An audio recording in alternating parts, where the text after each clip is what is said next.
She already told you guys that if you don't know me. But I want to thank Chris and Regina for giving me the opportunity to share my story. And not only that, but for being friends to me and praying over me and speaking life into me and encouraging words. I went through a real hard time, and Chris and Regina were there, and they through the whole thing, believed in me, which was really awesome. So I thank you guys. And, just on a side note, if you guys are looking for a church or looking for a little bit more, this is a great place to start. They're not paying me to say that, I promise. But if you like getting encouraging words, if you need prayer in your life, if you want some breakthrough, this is a great place to start. These are great people. They're amazing. They pour their souls into this, and like they said, they take an offering, but they don't get paid off this. That's just to keep the lights on. So they're really awesome people. So I just wanted to say that. Also, I look around the room and I see all kinds of people in here that have been influential in my life. And I'm not really paying you guys to show up, like I told you, but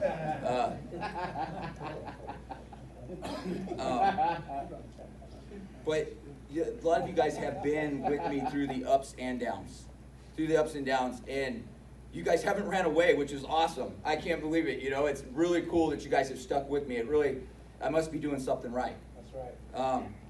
And so I just want to give a little disclaimer before I start. You guys are all going to have to sign a waiver and a release form before you leave. And anyway, so what I'm trying to say is that I don't want you guys to mistake my story as a poor me story, or my life was so hard and wham, and all that. That's not the point I'm trying to get across here. I'm going to share some things that in my life that hurt me and were hard for me and shaped me, and some of them were negative and some of them were painful, but this isn't a poor me, look how hard my life is. Everybody's life is hard. We live on this planet, right? Everybody's life is hard, and I know that my life isn't even as hard as some of the people in this room. Just by looking at you guys, I can tell your lives were harder than mine, right?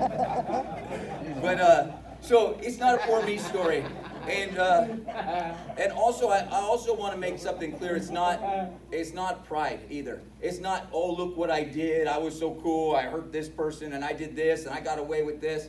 I'm sharing this story because it's not my glory. This is God's glory. This is God's story. This is what God could take a mess, all the mistakes and the choices that I made, all the bad decisions that I made, and God still loved me. Amen. That God still believed in me. That God still wants to move in my life and bring me to new heights. So it's not, don't get me wrong for, this story, because I'm going to tell some stuff, but don't get me wrong. Don't confuse with the story, all right? It's something that I went through, and it's not really something I'm proud of. A lot of it, actually, I'm ashamed of, and I wish I could go back and change it, but this is the story I got, all right? So, I guess I'll start in the beginning. I was born in 1979, right here in El Cajon, and my mom and dad, they were nuts. They were out of their minds. They still are. If you know them, you know I'm telling the truth on that one, right? I'm not making that up. But I love them anyway. I love them anyway. And before I bash my parents, before I tell you everything they did wrong, right? I didn't invite either one of them, but I love them, okay? But before I tell you everything they did wrong, I do want to give them credit for something. I have to give them props for one thing. For the one thing they did right. They love me. If they got one thing right in raising me, they gave me love. Okay, not everybody gets love. Not everybody gets what I got. Now, was my life messed up in certain ways? When my dad was in and out of prison my entire life, my mom was nuts, but they loved me. And when somebody loves you, even if it's a friend, even if you just have a friend that loves you, how many of you know that love conquers all? And that when you go through a dark place, a dark time in life, when you feel like giving up, and there's somebody who loves you, that love is in your heart, that's what gets you through. And that's really what Jesus does with us, right? He loved us anyway. And that's what he's asked us to do, is love each other. So I just want to say that. I want to give my parents props for that, because, even when my dad was in prison, there wasn't a birthday that I didn't get a Christmas card. There wasn't, or a birthday card, sorry. That I didn't get a birthday card and a phone call. There wasn't a Christmas I didn't get a Christmas card and a phone call. There was never a doubt that my parents loved me. And I was blessed to have a big family, and all of them were super loving. I had a super loving family, so I really got that instilled in me at a young age. the other thing is I don't want you guys to take this as me blaming anyone. Like blaming my parents. Yeah, well, my parents did this wrong and they did that wrong and it's so-and-so's fault. And no. Every mess I made is my fault. Nobody made me do it. I did these things because I was an idiot, right? I just couldn't get it right. I can't blame people in here, my friends, and I can't blame anybody but me. I get to choose who I am. Everything that goes around me, anything that happens in my life, I get to choose my response. I get to choose who I get to be. And I made some bad choices, all right? I made some bad choices. But I just wanted to clear those things up so that you guys don't get me wrong in telling my story. So I want to take you guys back to a real turning point in my life, something that really sticks out to me and has always has. So when I was about 4 years old, my brother was born, and that was a bad day in itself for a lot of people, right? Can I get an amen, Christian? Amen. Right? So he was born 3 days before Christmas, and I remember being in the hospital talking to my dad on the phone, and my dad was on the run, and he was going to prison for the first time in my life, and it was really significant to me. I can remember the room. I remember the present I got. I got this cowboy kit, you know. It was like, I don't know if it was a Lone Ranger or something, but it had a hat and a badge and it had a couple guns. They were toy guns. I was 4, right? I don't know what your guys' parents were like, but anyways, I remember talking to my dad on the phone, and it was really significant for me because I was about to go through, life was about to change for me. I was about to live a life without a father present. Now, he was still very much there from prison and in and out and stuff like that, but I was about to live in a fatherless home. I was about to live with mom's boyfriends. I was about to go through some changes, and not only that, my parents were about to split up. Now there's a divorce on hand too, and I'm sure many of you in this room have gone through where your parents got divorced, and you know how that affects you as a kid. You know how hard that could be. And so these are some things that, and I'm not blaming anybody, but these are some things I remember in my life as a young age that really shaped me and twisted me a little bit in a way. I had a big soft heart, and it wasn't easy for me to go through those kind of things. But so I remember I wanted my mom and dad to stay together. So funny because you grow up and you go, man, I'm glad that didn't work out. I still have 2 parents. I might not have if that would have worked out right. They probably would have killed each other. But you know, the cool thing is I had this big family, and my grandmother was stable. Both my grandmothers were stable, but one on my mom's side was a Christian, and she wasn't just a Christian. She believed in God. She believed in the power of God. She at a young age for me brought me to church, Sunday school, taught us about God. In between like the age of 6 and 9, somewhere in there, there was an altar call, and I gave my life to Christ. I remember it. I remember praying the sinner's prayer, and somehow it turns into a mess after that. But on the other end of the mess of this story that I'm about to tell was a grandmother that never lost hope, that believed in a God that could change her family, that was in her room praying for her family. There was a grandmother on the other end of my story that never stopped praying. And I thank God for that. I thank God for a grandma who believed. Yeah. Thank you. And so she believed in God's power. She watched me get messed up in my life and grow up, and I even would mess with her a little bit about it, but she never stopped believing. She never stopped praying. And so I was really lucky there. And I remember nailing nails into the ground. I had this soft heart, and I wanted to please God. I wanted to be a good person. I wanted to do all these things. I remember nailing nails in the ground, trying to hit the devil in the head. As a little kid, like, oh, I'm going to get you. I know you're a bad guy. I thought I could get him. My grandpa had these long nails. Anyway. So I had this really soft heart as a kid. I mean, it was soft. Like, I loved everybody. I didn't want to hurt anybody. I remember as a kid, we moved a lot. We moved back and forth from National City. We moved every 6 months, back and forth. Mom's boyfriend, they break up, and we moved to grandma's. We moved National City to Santee. Talk about a culture shock, guys. Come on, really. Just try it. It's crazy. And So I had this soft heart, and I remember even when I'd get in a fight and I would win the fight, right? I wouldn't run around like I just won the championship, like, yeah, I beat that guy down. When I was a kid, I got different when I got older. But but when I was a kid, right, when I get in a fight, even if I won the fight, I'd go home and I'd bawl my eyes out. I would cry. I remember multiple times just laying in bed and crying after a fight because some other kid wanted to fight with me, and I got in a fight with him. And if I won the fight, even I would go home and cry because I didn't want to hurt anybody. I didn't want to hurt another person. That's not the person I wanted to be. I had this soft heart, but man, it's a tough world to have a soft heart. I'm telling you, it is not an easy place to grow up on earth with a soft heart.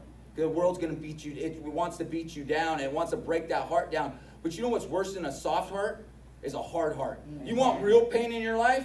Harden your heart and see where that gets you. At the end, it might help for a little while, but when you get to that point that your heart is hardened, you're going to look back and you're going to see all the damage you've done. You're going to look at all the lives you destroyed and all the pain that you caused. Having a hard heart's way worse than having a soft heart. And I did start to harden my heart for a long time because it hurt to have a soft heart. So we lived in National City, and I'm like one of the only first grade, I'm like one of the only white kids in the school. And I'm not trying to pull any race card, all right? But I'm like one white kid, and I got one black friend and one Asian friend. And that's it. And we're fighting, the Hispanic guys are jumping us every recess in first grade, right? And it's not like we're innocent, right? We knew it was on and cracking every recess. So we'd catch them one on, three of us on one every once in a while. Or you get them when they're not looking, they're in line, you go hit them in the back and take off running. But I remember walking home in first grade from school one day, and these boys surrounded me. I'm all by myself. They surrounded me, and they put a girl in the middle. And this girl beat the bark off of me. Man, all the way home, punching me in the face and the stomach. I thought she was Ronda Rousey, man. This girl was getting me. All the way home, just downing me. And so I'm walking home with my head down, crying. I get to my house, my mom comes running out. Oh man, don't mess with my mom. She is not above hitting other people's kids. She don't care, man. This is before they took you to jail for child abuse. She did not care. Mama Bear was out, chased these kids away. Man, my mom, if the older kid messed with us, she would chase them all the way home, throwing rocks at them till she got to their house and then fight their parents. Like, that's my brother, it's the truth, man. I'm not making it up. I'm not exaggerating. Mom was crazy. And so anyway, she chases these kids off, and she comes back and she looks at me and she says, "Why didn't you fight back?" I said, "Mom, you said," I'm in first grade. I said, "Mom, you said never to hit a girl." And so that was my soft heart, right? I wanted to please my parents. I wanted to do what was right. I wanted to be pleasing to God. I wanted to be this person. But I also had this rebellious spirit. If any of you know me, you know that I've got a little wild side, right?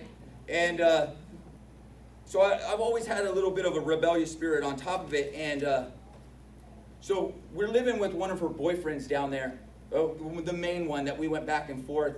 And he didn't like me. Rightfully so. I was a bad kid. I was not a good kid. I'm telling you guys, he had a lot of reason probably not to like me. But I didn't like him either. And I didn't like him because he wasn't nice to me. And he wasn't nice to my brother, and he wasn't nice to my mom. And him and my mom would get in fist fights. I remember as a kid, pretty young, and they would duke it out, man. And I got to give my mom credit. She won half the fights, all right? She didn't just lay down and take a beating. My mom gave the beating, all right? So, but I remember when they would fight, I remember huddling up with my brother in the room, and we would get some weapons together. We'd hear them fighting and arguing, and we'd be ready for mom to scream so we could run in and try to help. And, he'd turn around, smack us around, kick us, whatever. I'm not trying to say we got beat to death or nothing like that, but it was rough. It was rough having a soft heart in a hard home. It really was. And so you start to grow up and you start to harden your heart. And so I didn't like him at all. And in the fourth grade, so I'm in fourth grade and I go to my mom and I said, "Mom, I'm out of here. I'm done. I'm leaving. I'm getting on my skateboard and I'm gone. I'm out of here. I can't put up with this anymore. You guys want to duke it out? You duke it out on your own. I'm moving in with Grandma." So I moved in with Grandma, but that just started kind of a little bit of a chain reaction where I would jump from house to house. Nobody could handle me, all right? So I thought I was cool, but I wasn't. And nobody could handle me because I had this rebellious spirit. So I would go from aunt's house to uncle's house, all over the place. I get kicked out. I go back to mom because I had nowhere else to go. And it just started this, and I had this rebellious spirit inside me. I was like, Dennis the Menace had nothing on me, guys, nothing.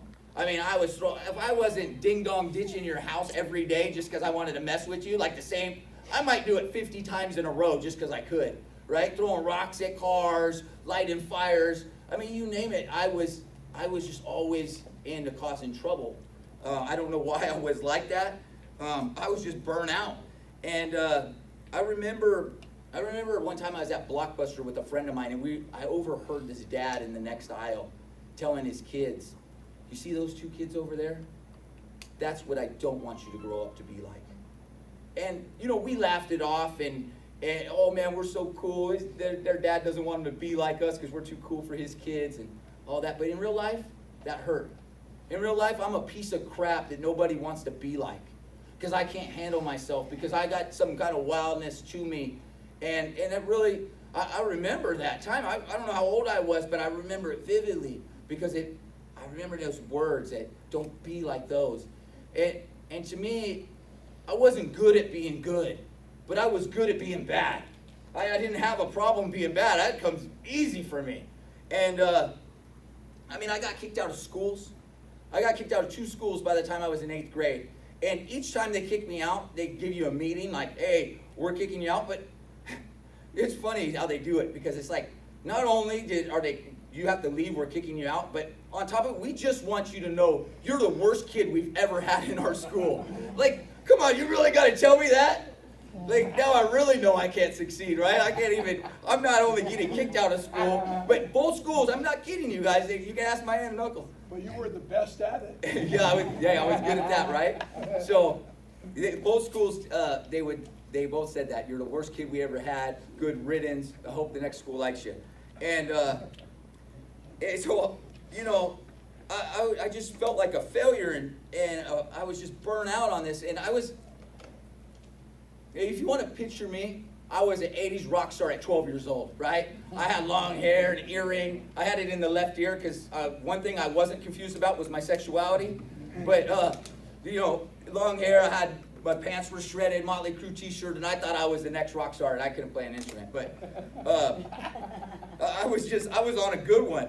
And so these things start to add up, and I'm on this path of, I'm getting kicked out of school. I'm causing all kinds of trouble everywhere I go. By 12 years old, I rob a house. At 12 years old, me and my friends, we don't have a truck, so it's not like we pull up and we fill up the truck. We have to go in and out of this same house throughout the day, like 6 or 7. These people must have been on vacation. And we're stealing money and alcohol and guns. We're running down the street with real shotguns and pistols, pointing them at each other like idiots, right? I don't know, man. I don't know what was wrong with me. But, so, I really was just on this bad path. By 14, I'm smoking weed and I'm drinking, and I just don't know where to go with my pain. I don't know where to go with my struggle. I don't know where to go with the fact that I can't live up to everybody's expectation, right? Not even my own. I tried to be good and I just couldn't do it. So I turned to smoking and drinking. And even at 14, when I'm in high school, I remember I was hurting inside. I took a razor and I carved the word death into my chest. I carved it into my chest because I didn't care. And that's how I felt. That word just told me what I felt about life. I didn't care. And so by the time I'm 15, I run away from home. Now I'm doing harder drugs. I'm on to speed and coke and acid and mushrooms and pills. And if you got it, I want it, I'll take it. Whatever you got, I don't care. I've got one life to have, and I'm going to get it over with, and I'm going to get it over with quick. And so I'm doing all these things, and I'm really going downhill. Now by 17, I'm in high school, or I'm in junior in high school, and I'm using every day. I'm doing whatever I have to do. If I got to sell something to get something, whatever it is, to get what I need. The drug dogs are hitting on my bag at school every day. I'm like, dude, I'm done with school. I'm over this thing. I'm not going anymore. Why am I going to go to school when I just want to get high? That's all I want to do. I'm a drug addict at this point, and all I care about is getting loaded. So I'm like, you know what, screw school. I'm too cool for school. I'm out. So I drop out of high school, and I'm living with an aunt and uncle, and rightfully so. They tell me, if you don't go to school, you can't live here. And so I'm like, man, all right. And so I move in with my friend. I'm 17, he's 32. You tell me what's wrong with that picture, right? Like, who has I never had a 17-year-old friend when I was 32. Come on. This same guy, his motto was, drunkest person drives. Anyways, he moves me in with his family, and I'm working with them. He's got a little trailer on the property, and I'm working with it. I'm stealing stuff, and I'm getting high every day, and all this. And so this is how I'm living. And so I go over to a different friend's house, another 17-year-old kid, or my age at least. I did have friends my own age.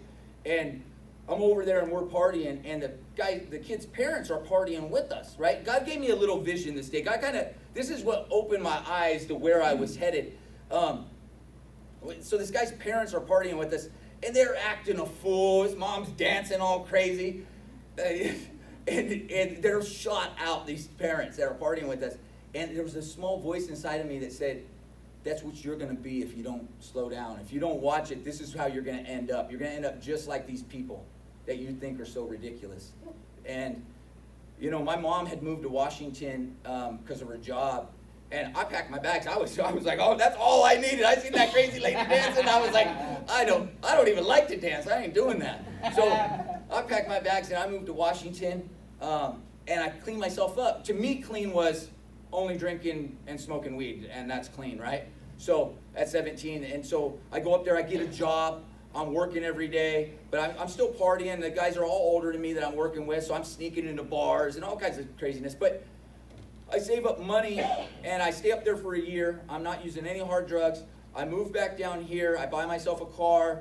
I get a job because nobody's going to provide for me. I don't got it like that, right? Nobody's going to let me live in their house and just pave my way while I acted like a moron. And so I save up my money. I get a car and I get a job. And but now that I'm not doing hard drugs, see, hard drugs came back into my life later. I was only able to stop, but they never ran my life again. It never became. Anytime, I hated being in Washington. So every time I'd start like getting too hooked on something, like if I started using all week long for like 3 or 4 weeks, I would remember what the price I paid by living in Washington for a year to get cleaned up, and I'd quit. I'd be like, all right, I'm done for a while, and I would quit for a while, and that kind of thing. But I needed a new identity, because my identity that I had was a drug addict. It was using. That was how I numbed my pain. That's how I found life. I don't know. But that's where I was. So now that I don't have that in my life every day, I'm still drinking. I'm still all that. I start to put it into pride, self-pride, and violence. And I become a violent person. If you said the wrong thing to me, I would just haul off and hit you. And it wouldn't even have to be anything big. It didn't have to be anything, because I built myself on pride. Now it was, well, I can't be good enough, but I'm bad. And if you mess with me or say the wrong thing, you're going to find out how bad I am.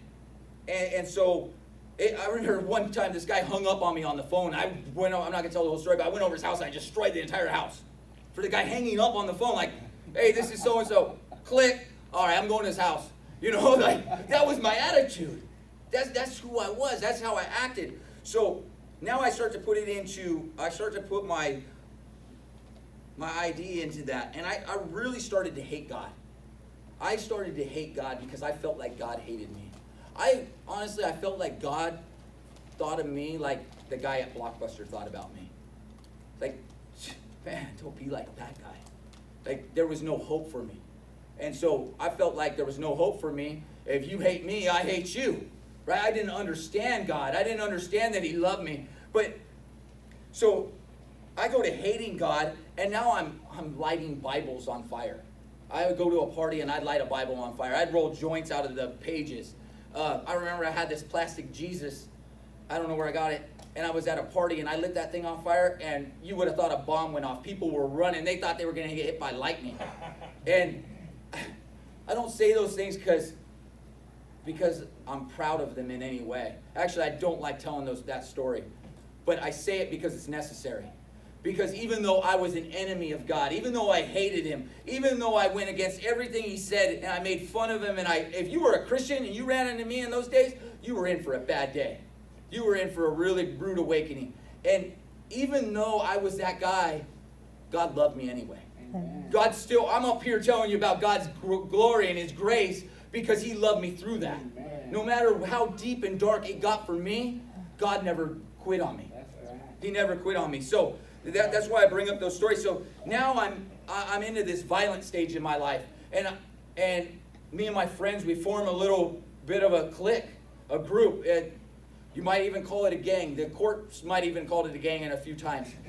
And we're hanging out with this national club that you might call a gang. And I'm not going to say it, all right? Anyway, we're getting into some trouble now. Things are real. This is not your average stuff, right? We're getting into some real deep stuff. I'm carrying a gun everywhere I go. I've got, at one point, I don't remember how much money it was, but somebody from another, I don't know what you want to call it, whatever. Somebody from another something put a price on my head. There was money on my head. Like, if you bring us him or if you kill him, we're going to pay you. Like, I'm running around. This is my life. This is the guy that I am. I'm just, and I don't care. I remember a friend of mine later told me that he said, you know what, I'll never forget the time I asked you where you seen yourself in 5 years. And I said, what did I say? And he said, you said dead or in prison for life. See, I wasn't ignorant to the things I was doing. I knew what you get out of what you do, right? I know that if you're running with this kind of crowd and I'm the leader of the crowd, right? I'm the worst of the worst. So if you're doing that kind of stuff, you know where it ends.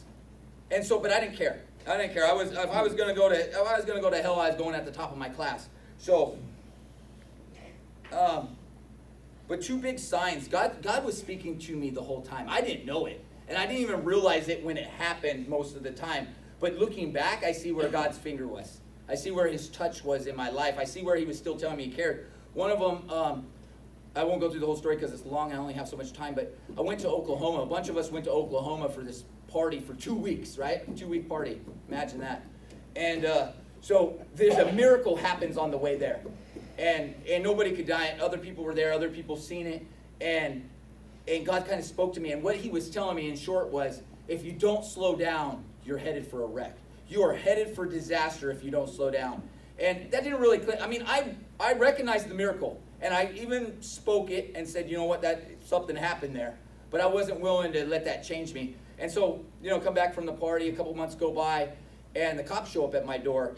And they're accusing me. They want to charge me with attempted murder. At the very least, they want to charge me with assault with a deadly weapon. And these are two things that I look back on. At the time, I didn't really think much of it. And nothing came out of that. Because God had his finger on me. God knew where I needed to be and where I didn't need to be. But so things started to change. And see, I thought I was going to hell. I thought I had to be a good person to please God. I thought I had to be a good person to get to heaven. And I was never a good person. And I was never going to live up to that billing. I still can't live up to that billing. And so my life ends up changing. And this is where it changes. I'm smoking a joint and I'm drinking a beer and I'm talking to my cousin. And I know a little bit about the Bible because I've made fun of it so many times. And because Grandma had taught me about it and I've been to Sunday school and stuff like that. So I knew a little bit, and I was talking to my cousin and I said, I really believe there's a possibility we could be living in the end times and that Christ could come back. And I said, and if he does, well, while I'm still alive, I'll get it on my second chance. And as soon as those words left my mouth, I was convicted. I was struck to the heart. My next words was, I'm such an idiot, right? My next words were, I'm such an idiot. What makes me think if I can't make it when things are easy, when things are good, that I can make it when all hell breaks loose, when it's really hard. And so I went to church on Sunday, and I didn't even know what I was looking for. I didn't know why I was going to church. I just know that there was something going on inside of me. So I went to church, and I looked the part. The guy that I just explained, I looked like him, okay? And I probably had a bad look on my face. I know I had a bad attitude. And I sat in the back of the church, and could have been so easy for the pastor to look at me and go, man, he's hopeless. Look at this guy. I'm not going near that guy. I hope he leaves soon. And, but that's not what happened. That's not what happened at all. See, Pastor Gary, I'll never forget Pastor Gary. He came up and sat next to me. He put his arm around me, and he loved me. And he treated me like I mattered. He treated me like he believed something could happen in my life. Right? And I needed that. I needed somebody else to believe in me. And how amazing is that? Because he was only believing in me, not in his own belief, but because he knew God. Amen. Because he knew that God believed in me. Amen. And so my life started to change. I started walking with him. I started learning. And as my life started to change, I'm still drinking. I'm still doing, you don't change overnight, guys. You guys know that, right? Especially when you've been living like an animal your entire life, right? You only know how to live in your one pen. And so I'm trying, but I'm still hanging out with my old buddies. I'm still involved in whatever you want to say it was. And anyway, so I'm still causing trouble. I'm out there fighting and everything, but I'm feeling bad about it now. Now when I do this stuff, I'm going home and I'm going, God, what am I doing? Forgive me. I don't mean it. All that kind of stuff. And so, but God's changing me inside my heart. So I'm actually praying, God, get me out of this situation. I don't want to lose all my friends. I don't want to lose everything. And I kind of have a commitment that I given my friends that I'm going to be there, that I'm part of this. And I don't want to break that. And so when I'm with them, I act just like I feel I need to act.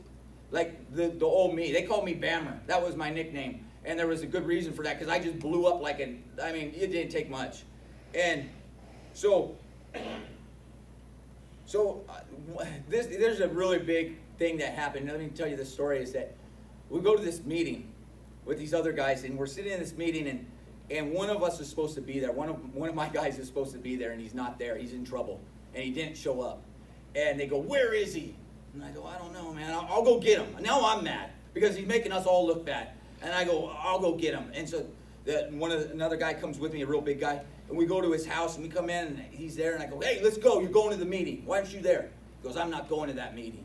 I said, you're going to that meeting if I got to kick all your teeth out. And he says, I'm not going to that meeting, I told you. And all hell breaks loose, right? There's a scuffle. There's a pack of fan blades. I take this pack of fan blades, and I crack him over the head with it. I'm completely out of control. He's under the table. I'm trying to kick his teeth out. The guy who comes with me, the big guy, he's sitting there laughing. Because this is something this isn't the first time people see me do this kind of stuff. This is something that's happened more times than not, right? So we go back to this meeting, and they go, and I got my head down. I feel bad about what I just did. This wasn't just anybody. This was somebody who meant something to me. This is somebody I loved. I still love. This is somebody who was special in my life. This person, this brother, I really loved the guy. And so it really hurt me. But I felt like I needed to act that way, because who knows why I felt that way. But so we're in this meeting, and I got my head down, and they asked the guy who came with me, they said, what happened? He goes, oh, Bammer went crazy like normal, and he grabbed a pack of fan blades and all this crazy nonsense, right? And I got my head down, and they go, I'll never forget it. They say, we thought you were a Christian. And I lifted my head with tears in my eyes, looking at all these tough guys. And I said, ain't that the problem? And I drove home that night, and I had a long drive from all the way to Ramona, because I lived in Ramona, and I cried the whole way home. And I was really wanting to change, but I didn't know how. I didn't know how to take that next step. And I remember praying to God, God, you've got to get me out of this. Not that those guys were bad, not that I didn't love those people, because they were great people. And there's some of them are still part of my life, and I thank God that I have those people in my life, because a lot of them got me through some hard times, and they've supported me 100% along the way. But I remember praying, God, you got to get me. I don't know how to get out of this. Can you make a way? And it might have been a month later, they came to me and they said, look, we know that you're having some problems here, that there's an issue, and you want to serve God. Why don't you go serve God? We'll all still be your friends. Nobody's gonna dip out on you. Just go do your thing, man. You want to love God? You want to praise the Lord? If that's what you're really about, go do it. Amen. Man, God answers. When you pray, no matter that you don't see it happen, this took months, and I'm still acting, while this is happening, I was still living that life. But God was delivering me. Amen. He was making a way. They were seeing a change in me. They only let me walk away with you don't walk away from stuff like that and keep all your friends. That just doesn't happen. But only because they seen a change. They knew that God was real in my life. Even though they see me act like a wild beast, they still knew God was real. They seen the pain in my eyes when I did those things. And so now, right after I get out of this situation, all my friends start going down. I mean, one friend, 157 years to life. Another friend, 15 years to life. 8 years, 7 years, 6 years, 5 years, 3 years, 2 years, whatever. All my friends, my solid circle, all went to prison. Within 2 years. Every single one of them. God got me out of something. I was the one who said, I'm going to live my rest of my life in prison or dead. And I wasn't kidding. And that's where I was headed. And God pulled me out of that because he has a purpose in my life. Because there's something bigger than what I was living.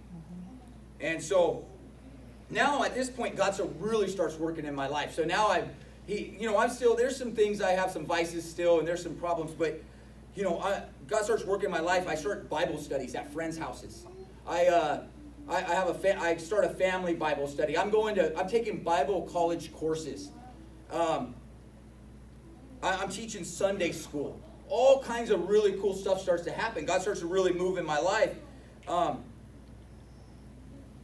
And so he's just working this out, and I'm starting to do all these cool things. God's really blessing me. He's using me. And I walk with him for a while. So when I turned back to God, age-wise, I was 24 years old. I always said, all my friends can vouch for this, I always said I was going to be dead by the time I was 25. And I was. I didn't die completely to myself, but God transformed my life at 24. I didn't make it to 25, right? But I thought I was actually physically going to be dead. And so I'm 24 at this point. By the time I'm 20, so I walk with him until I'm about 29. And I couldn't keep it together, guys. Temptation and just me not having a vision for really where I was going, and I fell apart. It was a pretty girl, I'll admit it, all right? It was a pretty girl. At least she wasn't ugly. But, I have weaknesses, man. I have weaknesses. I'm sorry. So, I walked away from God at 29, and I thought it was just, real subtly, really, to tell you the truth, and you don't really see the steps you're starting to take backwards. You don't realize the things that are coming back into your life. Now, all of a sudden, I'm starting to drink every day again. I'm starting to smoke weed again. I'm starting to do drugs again. I'm starting to fight again. Things I had gotten rid of. Like a dog returns to his own vomit. Yeah. That was me. That's what happened in my life. So I turned back to those things. And I just became an animal again. I just became an animal. And then I got into a relationship, a 9-year relationship. It was on and off. It was good and bad. But I was a lot of the problem. Because I wasn't able to be the head of my relationship, because I didn't have God as my head. And so I did a lot of damage, not only to her, but to myself. And I was just, I couldn't keep it together. I tried, and I would do good for a while, and I would start going to church, but I always felt convicted. I knew I wasn't living right. I knew God told me not to have sex before marriage. I knew that he was calling me to something better, something bigger than me. That he expected more out of me. And when I wasn't fulfilling that, there was an emptiness inside. And so again, I turned to the fighting and the drugs. Now, I went so far back in time that I got kicked out of my ex-girlfriend's mom's wedding for fighting, all right? I beat a guy down in the parking lot and got kicked out. They kicked me out the wedding. That didn't stop me from going to the house and putting a wig on and coming back. But stupid is as stupid does, right? I mean, you wouldn't even believe some of this stuff. And so I go through this relationship, and at the end of it, I'm broken. I hurt her. I hurt myself. I've done things in my life that I never thought I would do. I became a person I didn't want to be, and I was broken. And I went on for a few months and drinking and partying and being a wild animal. And on February 18th of this year, I couldn't take anymore. I had enough. Come on now. And I hit my knees. I fell to my knees and I was crying. Tears falling down, a big old baby. Just the hands in the air. And I didn't pray, guys. I didn't pray anymore. If you guys know me now, my brother calls me the over prayer because I'm always late because I'm praying for somebody or something, right? But I didn't pray at this point in my life. And I had my hands in the air and I prayed out to God and I said, God, I know your word says that if I have a mustard seed of faith, you can move mountains. Amen. I said, I've got a mustard seed left. Can you move some mountains in my life?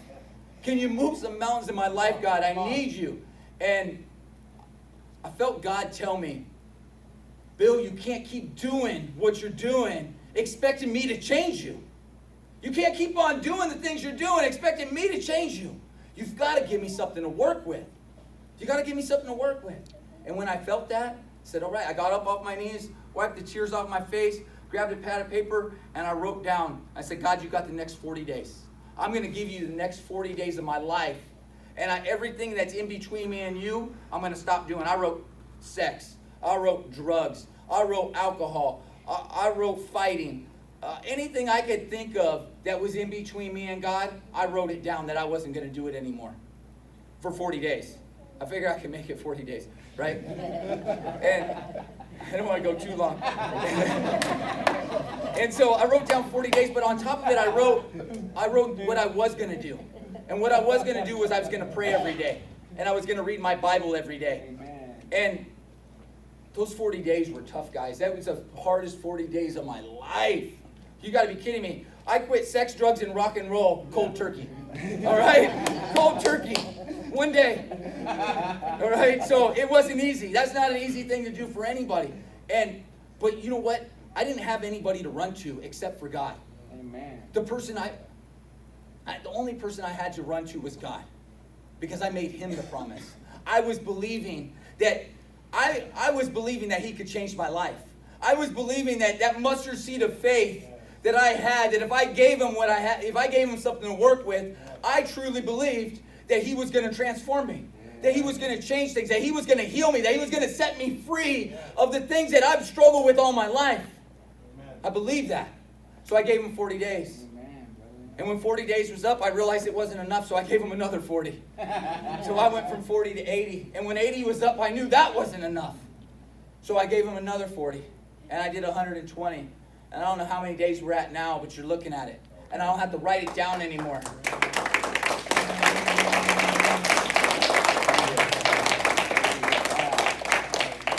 And so I don't have to write it down anymore.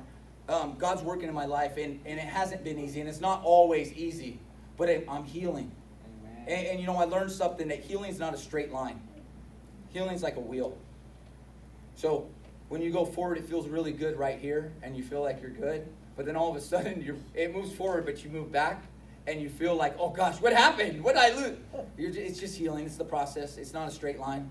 And so I'm still healing, and things are still changing in my life. I'm still trying to allow God to work in my life and continue to give him something to work with, because I believe God's got a purpose for my life. I believe that God's got some more miracles left for me. I believe that not only in my life, but in all your guys' lives, right? I believe that God's got a miracle for everyone in my family. I believe that there's not going to be a family member that's related to me that's going to go to hell. That every family member that I have is going to come to the saving knowledge of Jesus Christ before they die. I believe that.